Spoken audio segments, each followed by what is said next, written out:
രേണു സുധിയുടെ ഫാദറിനോ രേണു സുധിയുടെ മദറിനോ രേണു സുധിയുടെ ചേച്ചിക്കോ രേണു സുധിയുടെ ചേച്ചിയുടെ കുടുംബത്തിനോ ഞാൻ ഒരു സെന്റ് സ്ഥലവും കൊടുത്തിട്ടില്ല, കൊടുക്കുകയുമില്ല. തീർന്നേ, പരിപാടി തീർന്നേ. എല്ലാ സ്ഥലത്തും സുധിച്ചേട്ടന്റെ ഫോട്ടോ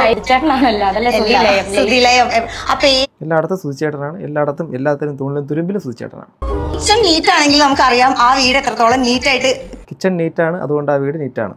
ഓക്കെ, ഞാൻ ഒന്നും പറയും. വീടിന്റെ കാര്യം പറഞ്ഞപ്പം ഇവിടെ KHDC എന്ന് പറയുന്ന ഫിറോസിക്ക ഇക്കാരുടെ നേതൃത്വത്തിലുള്ള KHDC 24 ഫിറോസിക്ക മറന്നിട്ടില്ലല്ലോ ആരും അല്ലേ? ഫിറോസിക്ക ഇപ്പം വന്ന് പറഞ്ഞത് കേട്ടിട്ടുണ്ടല്ലോ അല്ലേ? സ്ഥലം ബിഷപ്പ് നമ്മുടെ അമ്പലവേലി ബിഷപ്പ് നോബൽ ഫിലിപ്പ് ബിഷപ്പ് കുറച്ചു മുമ്പ് നമ്മൾ തുടക്കത്തിൽ കണ്ടത് അമ്പലവേലിൽ. ഹലോ ഗൈസ്, വെൽക്കം, വണക്കം. ഈ എന്താണ് തൊട്ടാച്ചി എന്ത് ചെയ്താലും തെറ്റെന്നോ അങ്ങനെ എന്തോ ഒരു സംഭവം പറയും. അതായത് ഒരാൾ എന്ത് ചെയ്തിരുന്നാലും കുറ്റം പറയുക എന്നുള്ളൊരു സമൂഹത്തിൻ്റെ ഒരു പൊതുവായ പ്രവണത.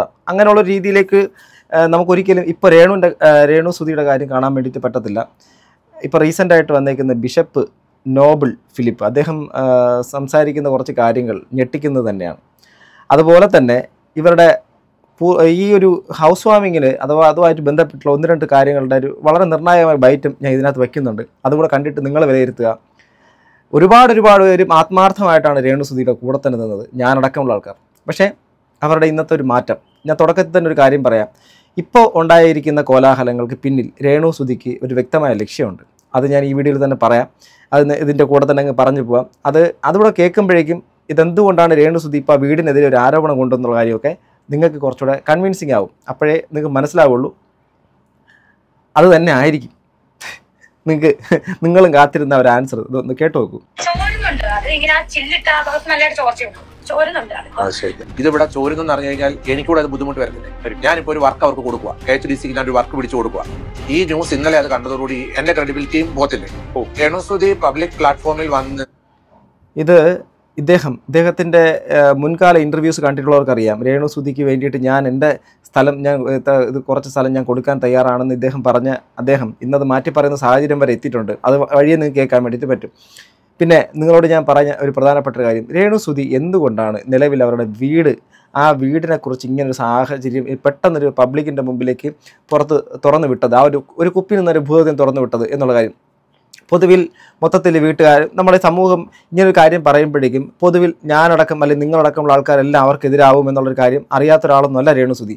അപ്പോൾ ആ സമൂഹത്തിൻ്റെ നെഗറ്റീവ് പൾസ് എത്രത്തോളം അറിയാൻ വേണ്ടിയിട്ട് പറ്റും, എന്നെക്കാട്ടിൽ ചിലപ്പോൾ ഡീപ്ലി അറിയാൻ വേണ്ടിയിട്ട് പറ്റുന്ന ഒരാളാണ് രേണു സുധി. അതിൻ്റെ ഏറ്റവും വലിയ ദൃഷ്ടാന്തമാണ് മറ്റൊരു ഫോട്ടോഷൂട്ടിൽ, ഏതൊരു ഡോക്ടറുമായിട്ടുള്ള ഒരു ഫോട്ടോഷൂട്ടിൽ ആ പുള്ളിക്കാരനോട് ഇവർ പറഞ്ഞു എന്ന് പറയുന്നത്, എനിക്ക് കുഴപ്പമൊന്നുമില്ല, നിങ്ങൾക്ക് ഞാൻ എൻ്റെ കൂടെ ഇത് ചെയ്യുന്നതിന് നിങ്ങൾക്ക് ബുദ്ധിമുട്ടുണ്ടാവാതിരുന്നാൽ മതി എന്ന് പറയുന്നതിലൂടെ രേണു സുധിയുടെ ആ ഒരു മൈൻഡ് സെറ്റ് നമുക്ക് മനസ്സിലാക്കാൻ വേണ്ടിയിട്ട് പറ്റും. അതവിടെ നിൽക്കട്ടെ. അതിനുശേഷം ഇപ്പോൾ അവർ വീടിൻ്റെ ഇതുമായിട്ട് ബന്ധപ്പെട്ടിട്ട് ഇപ്പോൾ ഇത് പറയാനുള്ള റീസൺ ഞാൻ ചിന്തിച്ചതുപോലെ തന്നെ ഒരുപാട് പേര് എൻ്റെ ഇൻബോക്സിനകത്ത് വന്ന് സംസാരിച്ചിരുന്നു. അത് കാര്യം കറക്റ്റ് തന്നെയാണ്. അതായത് രേണു സുധിക്ക് നിലവിൽ ആ ദാനമായി കിട്ടിയ വീട് എന്നുള്ള രീതിയിൽ പബ്ലിക്കിലേക്ക് കൊടുക്കുകയും ഇനി ഈ ഒരു വീടുമായിട്ട് ബന്ധപ്പെട്ടിട്ട് ഇങ്ങനെ കോൺട്രവേഴ്സി നിലനിൽക്കുകയും ചെയ്യുന്ന സമയത്ത് രേണു സുധിക്ക് അവിടെ നിന്ന് മാറണം. അതായത് ആ വീട്ടിൽ നിന്ന് ആ കുട്ടിയെയും അല്ലെങ്കിൽ അവരുടെ സാഹചര്യങ്ങളിൽ നിന്ന് അവിടെ നിന്ന് മാറി അവർക്ക് ഇപ്പോൾ ഒരുപാട് വർക്കുകൾ മറ്റുള്ള കാര്യങ്ങളൊക്കെ ഉണ്ട്. ചിലപ്പോൾ മറ്റുള്ള എവിടെയെങ്കിലും സ്ഥലത്ത് ഫ്ലാറ്റ് എടുക്കാനോ അല്ലെങ്കിൽ വേറെ എവിടെയെങ്കിലും വാടകയ്ക്ക് എടുത്തിട്ട് നല്ലൊരു വീട് എടുത്ത് താമസിക്കാനോ അവർക്ക് കുറച്ചുകൂടെ ബെറ്റർ ആയിട്ടുള്ള വേറെ ഏതെങ്കിലും സ്ഥലത്തേക്ക് മാറുന്നത്. അപ്പം വീട് അടച്ചിട്ടിട്ട് പോയാൽ ചോദ്യം വരും. ഇവിടെ എപ്പോഴും സുധിച്ചേട്ടൻ്റെ ഇതൊക്കെ അത് ഞാൻ പിന്നാലെ കാണിക്കാം. അങ്ങനെ പറഞ്ഞ ഒരാൾ അവിടെ നിന്ന് പെട്ടെന്ന് പോകുമ്പോഴേക്കും ഒരു കാരണം ഉണ്ടാക്കാം. ആ കാരണം എന്ന് വെച്ചാൽ വീട് ചോരുന്നു, അതുകൊണ്ട് ഞങ്ങൾ ഇവിടെ നിന്ന് പോകുന്നു. അതുകൊണ്ട് അതുമാത്രമല്ല, ദാനം കിട്ടിയ വീടുമായിട്ട് ബന്ധപ്പെട്ട് ഞങ്ങൾ നിരന്തരം കോൺട്രവേഴ്സീസിനകത്ത് കൊണ്ടുപോയിട്ട് എല്ലാവരും കുറ്റം പറയുന്നു, അതുകൊണ്ട് ഞങ്ങൾ ഇവിടെ നിന്ന് പോകുന്നു എന്നുള്ളതാണ്. നിങ്ങളിനി ഉടനെ തന്നെ രേണു സുധി ആ വീട്ടിൽ നിന്ന് മാറുന്നതായിരിക്കും നിങ്ങൾ അടുത്ത് കേൾക്കാൻ വേണ്ടിയിട്ട് പോകുന്ന വാർത്ത. അത് വരുന്ന ദിവസങ്ങളിൽ തന്നെ കേൾക്കാൻ വേണ്ടിയിട്ട് പറ്റുമെന്ന് എനിക്ക് വിശ്വാസമാണ്. ഈ ഫാദർ പറയുന്ന വാക്ക് കേൾക്കാം. ഇങ്ങനെയുള്ള കാര്യങ്ങൾ പറഞ്ഞതിനെ എനിക്ക് അംഗീകരിക്കാൻ പറ്റില്ല, ഞാൻ അംഗീകരിക്കത്തില്ല. പബ്ലിക് പ്ലാറ്റ്ഫോമിൽ നിന്നുകൊണ്ട് ഒരു സോഷ്യൽ മീഡിയ പ്രവർത്തകരോട് ഒരിക്കലും ഇങ്ങനെയുള്ള കാര്യങ്ങൾ ചോദിക്കുകയും പറയുകയും ചെയ്യുമ്പോൾ എന്നെപ്പോലുള്ളവർക്കും കൂടെ അതൊരു വിഷമം ഉണ്ടാക്കുന്ന കാര്യമാണ്. വിശ്വാസം നിങ്ങൾക്ക് എന്തുമായിക്കൊണ്ട് പോട്ടെ, എന്തായിരുന്നാലും ഒരു മതത്തിൻ്റെയോ അല്ലെങ്കിൽ ഒരു വിശ്വാസി സമൂഹത്തിൻ്റെ മേൽത്തട്ടിലിരിക്കുന്ന ഒരു വ്യക്തിയെ സംബന്ധിച്ചിടത്തോളം ഓക്കെ അവരുടെ ആ ഒരു വ്യക്തിത്വത്തിന് അല്ലെങ്കിൽ അതിനെ കളങ്കപ്പെടുത്തുന്ന രീതിയിലേക്കുള്ള ഒരു കാര്യം വന്നു കഴിഞ്ഞാൽ അവരെ ബാധിക്കുന്നത് തന്നെയാണ്. അത് ആരായാലും ബാധിക്കുന്നത് തന്നെയാണ്, സംശയമൊന്നും വേണ്ട.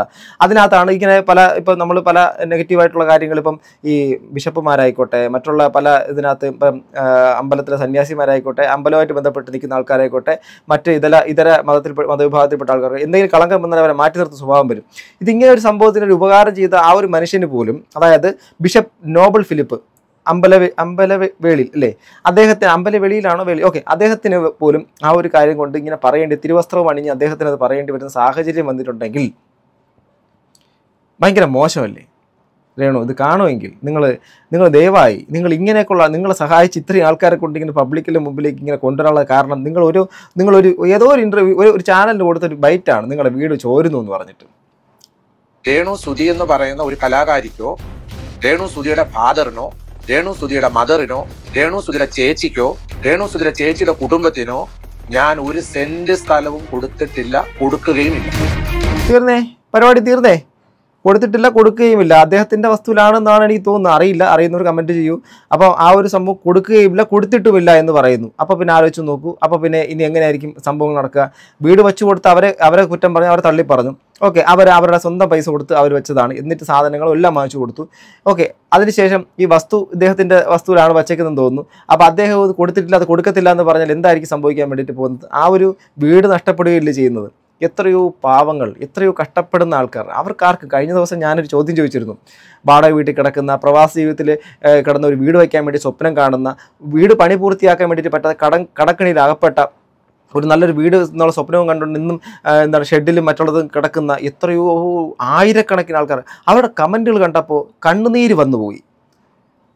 അത്രമാത്രം കഷ്ടപ്പെടുന്ന ആൾക്കാർ, അവർക്ക് ചെറിയൊരു റൂം മതി, അവർ താമസിക്കാൻ റെഡിയാണ്. അപ്പോൾ അവിടെ ഇത്രയും ഏതാണ്ട് 50 ലക്ഷത്തോളം വില വരുന്ന രീതിയിലേക്കുള്ള ഒരു പ്രോപ്പർട്ടി, അതിൽ നല്ലൊരു വീട് വെച്ച് കൊടുത്തപ്പോൾ അതിനെക്കുറിച്ച് പബ്ലിക്കിൻ്റെ മുമ്പിലേക്ക് എന്തൊക്കെ പറഞ്ഞു?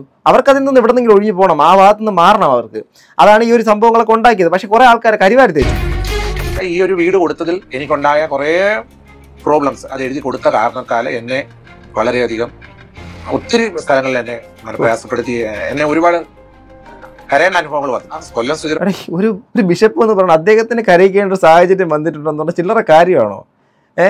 അവരൊക്കെ നല്ലൊരു മനസ്സുകൊണ്ടല്ലേ അത് ചെയ്തത്. അപ്പം അവർക്ക് തന്നെ തിരിച്ചടിയാവുക എന്നുള്ള സാഹചര്യം വരുമ്പോഴേക്കും എന്ത് വാടേത്, എന്തുവായത്? കുടുംബത്തെ മാർക്കറ്റ് ചെയ്യുന്നു എന്ന് പറഞ്ഞപ്പോൾ എന്റെ ഫാമിലിക്കുള്ള നാണക്കേട്, എന്റെ കുടുംബത്തിനാണ് നാണക്കേട്. ഞാനൊരു നല്ല കുടുംബത്തിലാണ് മുന്നോട്ട് വന്നത്. ഒരു 1/2 കോടിയോളം വിലയുള്ള ഒരു സ്ഥലത്താണ് സ്പോൺസർ എടുത്ത വില അനുസരിച്ച് ആ വീട് സ്ഥലം കൂടെ ഒരു ഏറ്റവും കുറഞ്ഞത് 50 ലക്ഷം രൂപ തീർച്ചയായിട്ടും ലഭിക്കുന്ന, 50 ലക്ഷത്തിന് മുകളിൽ വില മതിക്കുന്ന വസ്തുവും വീടുമുണ്ട്. ആ വീട് ചോരുന്നു എന്നുള്ള കാര്യങ്ങളൊക്കെ എനിക്ക് അതിനെപ്പറ്റി, ചോരുന്നതായിട്ട് എനിക്ക് പുതിയ വീടാണ്.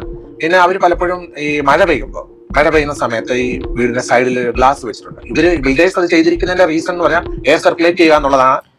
1/2 കോടി രൂപ സ്വപ്നം കാണാൻ വേണ്ടിയിട്ട് പറ്റുമോ നിങ്ങൾക്കോ എനിക്കോ? 1/2 കോടി രൂപയുടെ ഒരു വീട്, അതും സുധിയുടെ പേരിൽ സുധിയുടെ മക്കൾക്ക് കൊടുത്തൊരു വീട്.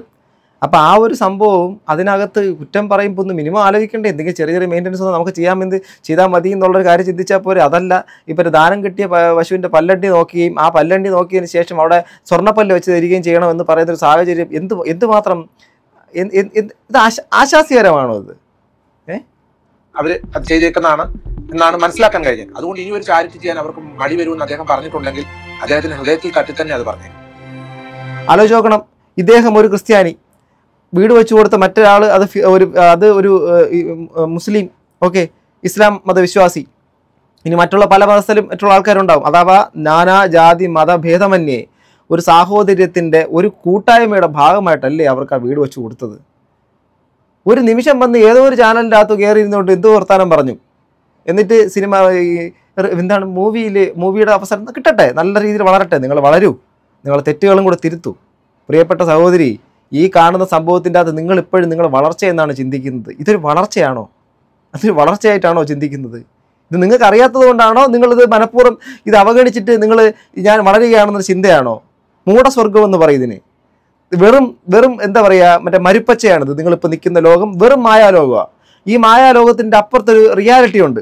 ആ റിയാലിറ്റിയിലേക്ക് നിങ്ങൾ കടന്നു വരുന്ന സമയത്തുണ്ടല്ലോ, ആ റിയാലിറ്റിയിലേക്ക് എത്താൻ നിങ്ങൾക്ക്, അല്ലെങ്കിൽ ആ ഒരു സാഹചര്യങ്ങളോട്ട് പിന്നെ പൊരുത്തപ്പെടാൻ, അയ്യോ ഇതായിരുന്നു സംഭവം, ഞാൻ ഇങ്ങനെ ആയിരുന്നില്ല വിചാരിച്ചിരുന്നെന്ന് ചിന്തിക്കുന്ന ഒരു പോയിന്റ് വരുമ്പോഴല്ലോ, നിങ്ങളുടെ കാൽ ചുവട്ടിലെ മുഴുവൻ മണ്ണും ആ സമയത്ത് ഒലിച്ചു പോയിട്ടുണ്ടാവും. കാരണം അത്രയും നന്നായിട്ട് വെറുപ്പിക്കുന്നുണ്ട് ഈ ഇടയായിട്ട്. മനസ്സിലായില്ലേ? നിങ്ങൾ ആർക്കും നന്ദി പറയണ്ട, നിങ്ങൾ ഒരാളെ സഹായിക്കേണ്ട, നിങ്ങൾ ഒരാളോടും ഇപ്പം നിങ്ങൾ ഒരു ഇതും പറയണ്ട. പക്ഷെ ഒരു കാര്യമുണ്ട്, നിങ്ങളിപ്പോൾ ചെയ്യുന്ന, നിങ്ങളെ ഏറ്റവും കൂടുതൽ ആൾക്കാർക്ക് നിങ്ങളോട് എന്തെങ്കിലും തരത്തിലൊരു ദേഷ്യമോ വെറുപ്പോ തോന്നുന്നെങ്കിൽ അത് നിങ്ങൾ ഈ പറയുന്ന ആൾക്കാരുടെ, നിങ്ങളെ ഇത്രയും കൂടെ നിന്ന ആൾക്കാരെ പോലും നിങ്ങളിങ്ങനെ അവഗണിച്ച് കുറ്റം പറഞ്ഞ് നടക്കുന്ന ഒരു സ്വഭാവം കാണിക്കുന്നുകൊണ്ടാണ്. അതിനെങ്ങനെയാണാവോ നമ്മൾ അംഗീകരിക്കേണ്ടത്? ഇനി ഒരാൾ റെക്കമെൻഡ് ചെയ്താലും ഞാൻ സഹായിക്കത്തില്ല. അതെന്തുകൊണ്ടാണ് ഇപ്പൊ മനസ്സിലായല്ലോ. ഞാനൊരു റെക്കമെൻഡേഷന്റെ പേരിൽ പോയതിന്റെ തിക്ത ഫലങ്ങൾ എനിക്ക് ഒരുപാട് കിട്ടും. ഈ മലയാളക്കരയിൽ ആരും എന്നെ നല്ലതെന്ന് പറയണം, എനിക്ക് അതിനോട് താല്പര്യമില്ല. പറഞ്ഞാലുള്ള കുഴപ്പമെന്നറിയോ, യേശുക്രിസ്തുവിനെ ഹോസന്ന പാടിയിട്ട് അടുത്ത 2 ദിവസത്തിനകം എന്തോ പറഞ്ഞവര് ക്രൂശിക്കാന്ന് പറയും. അതുകൊണ്ട് എന്നെ ആരും നല്ലത് പറയണ്ട. എന്നെ സംബന്ധിച്ച് പറയാൻ അദ്ദേഹം പറയുന്ന വാക്കുകളൊക്കെ ഭയങ്കര ഫിലോസഫിക്കലി അത് ഭയങ്കര എക്സ്ട്രീം ആയിട്ടുള്ള നല്ല വാക്കുകളാണ്. അതായത് നല്ലതെന്ന് പറഞ്ഞു കഴിഞ്ഞാൽ അടുത്ത് അതിൻ്റെ പിന്നാലെ വരുന്ന സംഭവം അപകടമാണ്. അതുകൊണ്ട് രേണുസുധിയുടെ കാര്യത്തിൻ്റെ അകത്ത് അദ്ദേഹം ഇനി ഒരാൾക്കും ഒരു സഹായം ചെയ്യത്തില്ല എന്നുള്ളൊരു മാനസികാവസ്ഥയിലേക്ക് എത്തിച്ചിട്ടുണ്ടെങ്കിൽ ബിഗ് സല്യൂട്ട് ടു രേണുസുധി. ഞാൻ എന്റെ കാര്യം പറയുന്നു, ഇനി ഒരിക്കലും അവശത അനുഭവിക്കുന്ന കലാകാരന്മാർക്കോ ഇങ്ങനെ പബ്ലിക് അറിയപ്പെടുന്ന ഒരാൾക്ക് ഒരു സഹായം പ്രയാസത്തീരുന്ന ചെയ്യാൻ എനിക്ക് ഭയമുണ്ട്. നമസ്കാരം. അപ്പോൾ ഇതിൻ്റെ പൂർണ്ണരൂപം നിങ്ങൾ ഓൺലൈൻ മലയാളി സ്പെഷ്യൽസ് എന്നുള്ള ചാനലുണ്ട്. ഓക്കെ, വളരെ നല്ലൊരു ഇൻ്റർവ്യൂവറാണ് കേട്ടോ. അത് ഇൻ്റർവ്യൂ ചെയ്യുന്ന അയാൾ വളരെ സഭ്യമായ ഭാഷയിൽ വളരെ മാന്യമായ രീതിയിൽ ചോദ്യങ്ങൾ ചോദിക്കുന്നു. അതിൻ്റെ ഓപ്പോസിറ്റ് ഇരിക്കുന്ന ആളെ അരോചകപ്പെടുത്തുന്നോ കോൺട്രവേഴ്സിയിലാക്കുന്നൊന്നുമല്ല. ഇനി രേണുസുധിയുടെ ഇത് നിങ്ങൾ കണ്ടോ? ഞാനത് പ്രത്യേകിച്ച് കണ്ടോ? ഇത് സുധിലയം എന്നുള്ളത് 9 മാസത്തിന് മുമ്പ് വന്നൊരു വീഡിയോ ആണ്, വെറൈറ്റി മീഡിയയിൽ കണ്ടോക്ക്. ആദ്യമായിട്ട് വീട് കണ്ടപ്പോ എന്തായിരുന്നു ആ ഒരു ഫീല്? അയ്യോ ഞെട്ടിപ്പോയി. ഭയങ്കര വേറെ എന്തോ അതിനൊരു വേറെ ഫീലിങ്സ് ആയിരുന്നു. ചേച്ചി ഇങ്ങനെ ഇവിടെ ആയിരിക്കും കൂടുതൽ സമയം spend ചെയ്യുന്നത്? ഞാൻ വന്നപ്പോ കണ്ടു ഇങ്ങനെ കൂടുതൽ സമയം അവിടെ സ്പെൻഡ് ചെയ്യുന്നു, അവരിന്ന് വർക്ക് ചെയ്യുന്നു. ഓക്കെ, വീട്ടിലില്ല. ഇങ്ങനെ ടച്ച് ചെയ്താണ് എപ്പോഴും ഇരിക്കുന്നത്. സുധിയോട് സംസാരിക്കാറുണ്ട്. എല്ലാ സ്ഥലത്തും സുധിച്ചേട്ടന്റെ ഫോട്ടോ സുധിലയം. അപ്പൊ ഈ എല്ലായിടത്തും സുധിച്ചേട്ടനാണ്, എല്ലായിടത്തും എല്ലാത്തിനും തൂണിലും തുരുമ്പിലും സുധിച്ചേട്ടനാണ്. അർത്ഥവത്താക്കുന്ന രീതിയിൽ എല്ലായിടത്തും ചേട്ടന്റെ പ്രസൻസ് ഉണ്ട്.